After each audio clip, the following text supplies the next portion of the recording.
আজ যেভাবে নীল নিজের মাথা খাটিয়ে সবাইকে বাঁচালো, তারপর তো সত্যিই আর কিছু বলার থাকে না। কিন্তু এসব হলো কিভাবে?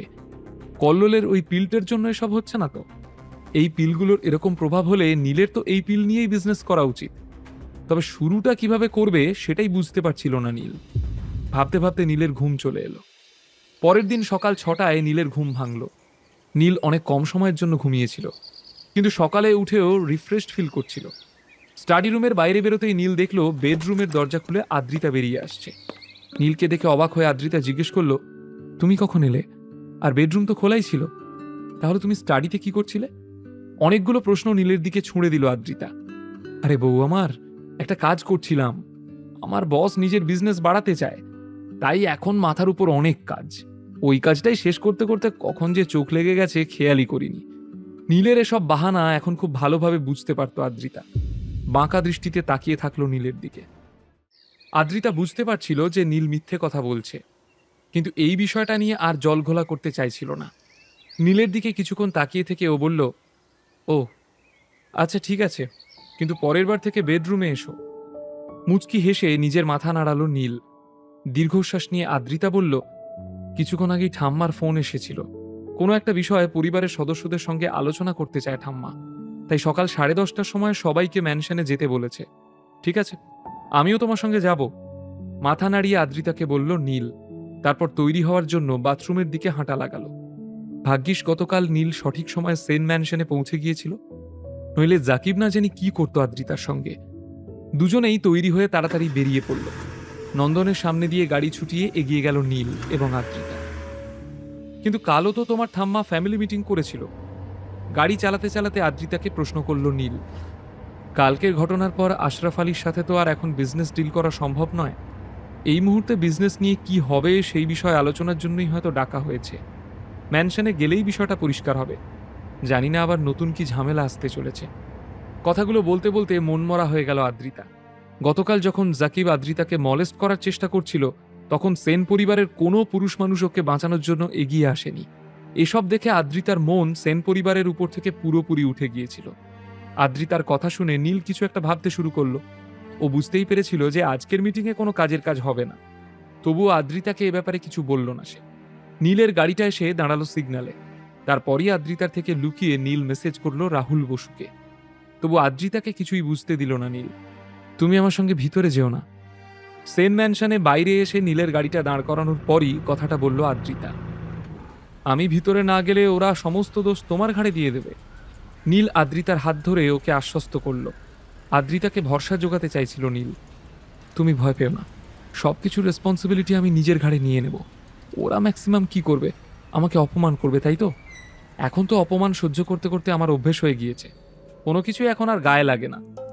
নীলের কথা শুনে আদ্রিতার চোখে জল চলে এলো। নীলের দিকে তাকিয়ে রইল কিছুক্ষণ। হঠাৎ করে গতকালের ঘটনার কথা মনে পড়ে গেল ওর। কোনো কিছু না ভেবে নীল আদ্রিতার জন্য রুখে দাঁড়িয়েছিল, জাকিবের সঙ্গে ওর জন্য ফাইট করেছিল। এসব কথা ভেবে আদ্রিতার মন কেঁদে উঠল। আদ্রিতা আর নীল সেন ম্যানশনের লিভিং রুমে পৌঁছালো।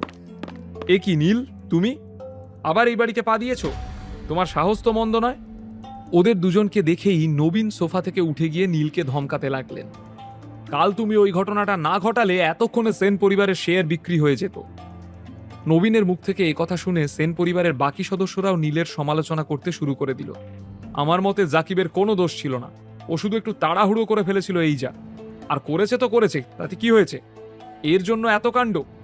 নীল আদ্রিতাকে ডিভোর্স দিয়ে দিলে জাকিবের সঙ্গে ওর বিয়েটা হয়ে যেত, তাতে সেন পরিবার ধ্বংসের মুখ থেকে বেঁচে যেত। আমি নীলের জায়গায় থাকলে কোনো মেয়ের জীবন এভাবে নষ্ট করতাম না। এই নীল আদ্রিতার ভবিষ্যৎ অন্ধকারে ঠেলে দিচ্ছে। আশরাফকে আমি খুব ভালো করে চিনি, ওর পরিবারটা খারাপ নয়। এক্সাইটেড হয়ে গিয়ে জাকিব ওসব কাণ্ড ঘটিয়ে ফেলেছিল, তবে ছেলে হিসেবে ভালো। নবীনের কথা শুনে নীলের মুখ লাল হয়ে গেল। যদি ওই বাপ বেটা ভালো হতো তাহলে ওরকম কোনো শর্ত দিত না। ওরা ভালো হলে মহিলাদের সম্মান করত, কিন্তু জাকিব কি করলো? আমার বউকে মলেস্ট করার চেষ্টা করলো, আর আপনারা দাঁড়িয়ে দাঁড়িয়ে সেটা দেখলেন। আপনাদের একটুও লজ্জা করলো না? উপরন্তু আপনারা জাকিবের গুণগান গাইছেন। নবীনের দিকে তাকিয়ে কথাগুলো এক নিঃশ্বাসে বলে গেল নীল। কাল ওই বাপ বেটার সাথে আপনাকে দিয়েও আদ্রিতার কাছে ক্ষমা চাওয়ানো উচিত ছিল নবীন কাকা। এসব তো আপনার জন্যই হয়েছে। আসলে গতকাল সেন ম্যানশনে কি ঘটছে তা প্রথমে নীল জানতেই পারেনি। তারপর পল্লবী ওকে ফোন করে সবটা জানিয়েছিল। তখন ও নিজের অফিসে বসে কিছু ইম্পর্টেন্ট কাজ করছিল। পল্লবীর মুখে সবকিছু শুনে সমস্ত কাজ ফেলে যত তাড়াতাড়ি সম্ভব সেন ম্যানশনে পৌঁছে গেছিল নীল। এবার তুই আমার উপর আঙুল তুলছিস? তোর এত বড় সাহস! তুই কোন হনু রে? তোর কোনো যোগ্যতা আছে? নিজের জীবনের তো কোনো ছিরি নেই, আমার পরিবারের টাকায় খাচ্ছিস আর আমার উপরই গরম দেখাচ্ছিস। দাঁড়া, তোর হচ্ছে। দাঁত কিড়মিড় করতে করতে নীলের দিকে তাকিয়ে বললেন নবীন। নীলকে ওর জায়গা বোঝাতে চাইছিলেন। নিজের শার্টের স্লিভস উপরের দিকে গুটিয়ে নিয়ে তেড়ে গেলেন নীলের দিকে। তখনই ওনার গতকালের ঘটনার কথা মনে পড়ে গেল। সবার সামনে নীল যেভাবে জাকিব আলীকে মেরেছিল সেই দৃশ্য হঠাৎ করে নবীনের সামনে ভেসে উঠল। তাই নবীন আর নীলের গায়ে হাত তোলার সাহস পেলেন না। নবীনের কথায় কোনো পাত্তা দিল না নীল। নবীন কাকা রেগে গেলেই তুই তোকারি শুরু করেন, সেটা একদমই পছন্দ হয় না নীলের। তাই পরিবারের অন্যান্য সদস্যদের দিকে তাকিয়ে নীল বলল, আমি সেন পরিবারের ছেলেদের একটাই প্রশ্ন করতে চাই, জাকিবের মতো কেউ যদি আপনাদের বউয়ের সঙ্গে এরকম ব্যবহার করতো তাহলে আপনারা কি করতেন? ওকে ছেড়ে দিতেন? না পুজো করতেন ওর? সেন পরিবারের কেউই নীলকে পছন্দ করে না, তাই ওর করা প্রশ্নও ওদের পছন্দ হলো না। নীলের এরকম প্রশ্ন শুনে উল্টে অনেকেই রেগে গেল। তুমি মারপিট করতে পারো বলে নিজেকে হিরো মনে করো না, মারপিট গুন্ডারা করে। তুমি একটা গুন্ডা, বুঝলে? গুন্ডা।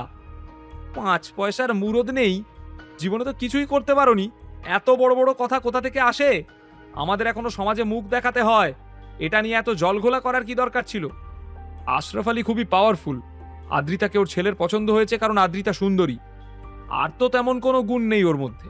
তার উপরও তোমার বউ, তোমার সাথে বিয়ে দিয়েও কোনো লাভ হয়নি। জাকিবের সাথে বিয়েটা হলে তাও এই পরিবারের তো ভালো হতো। সেন পরিবারের সদস্যদের মুখে এসব শুনে নবীনের জোশ আরও বেড়ে গেল। উনি নতুন উদ্যমে আদ্রিতাকে অ্যাটাক করতে লাগলেন।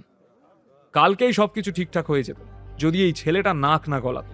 তোমার আর তোমার এই বেকার হাজব্যান্ডের জন্য এত লোকসান হলো আমাদের। এবার তুমিই বলো আদ্রিতা, আমরা এখন কি করব? বিনামূল্যে গল্প শুনতে নিচের ইনস্টল বাটনে ক্লিক করুন এবং পকেট এফএম ডাউনলোড করুন। লিঙ্কটি রয়েছে ডেসক্রিপশনে।